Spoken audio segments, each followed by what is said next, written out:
ওই কেমন আছো? হাই দেখোটা বেলা করে ঘুম থেকে উঠেছি, লাজ লজ্জার মাথাকে বেড়ায় পড়েছি আজকে আবার। চলে গেলাম বাস স্ট্যান্ডে, এখানে কাকার দোকানে বসেছিলাম, কিন্তু কাকা থাকে নাই, কাকার চেলা ছিল আমাদের ছোট ভাই বসেছিল। বললাম ভাই এক কাপ চা দে, এলো একটু খাই।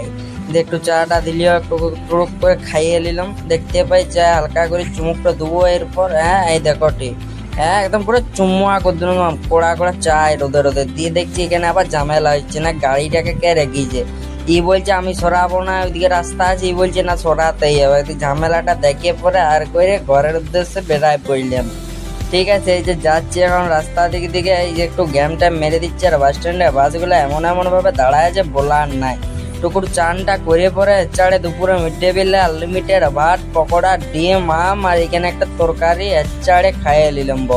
বুঝতেই পারছো তো। দিয়ে হেচ্চাড়ে খাইয়ে দুপুর বেলাতে হেচ্চাড়ে একটা ঘুম দিয়ে বেড়াই পড়লাম বিকালে আবার যাওয়ার উদ্দেশ্যে।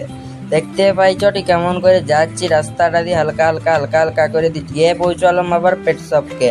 সন্ধ্যাবেলায় গেছি, কারণ দুপুর বেলায় গাড়ি লেট হয়ে গেছিল। আর ইয়ারা দেখতে পাইছো দিন দিন যা ভেগ শুরু করেছে গো, খালি জল বদলাচ্ছে খালি খালি। আর এখানে যুবকের সাথে কথা বলছে, ভগবান জানে একটু ভিজিয়ে যাবো। আর আমাকে বলছি ভাইপো একটু চেয়ারটা সরাই দে। আমি হালকা করে দেখতে পাই যত পায়ে পায়ে লাগছিল, একদম তুইলে কাছাড়ি একদম চেয়ারটা নামাই দিলাম হালকা করে।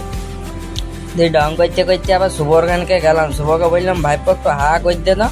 এই দেখোটি হাইটি করে দিল, মানে বিরাট হ্যান্ডসাম হ্যান্ডসাম লাগছে কিন্তু। আর এই দেখোটি পেট শপটাতে আবার আজকে নতুন একটা জিনিস আইছে, এটি আবার কি বটে কে জানে, মুরগির মতো দেখতে বটে। জানি না, এইটার আনবক্সিংটা কালকে করবো, বুঝতে পারছো তো, কালকা পরশু করে করবো। দিয়ে আজকের মতো এখানে ঘর চলে যায়, খাওয়া দাওয়া করে ঘুমাই দিকা, তোমরাও ঘুমাও আমিও ঘুমাই। চলো আজকের মতো এখানে ভালো থাকবে, সুস্থ থাকবে, মনে রাখবে। টাটা বাই বাই, আসছি আবার কাল।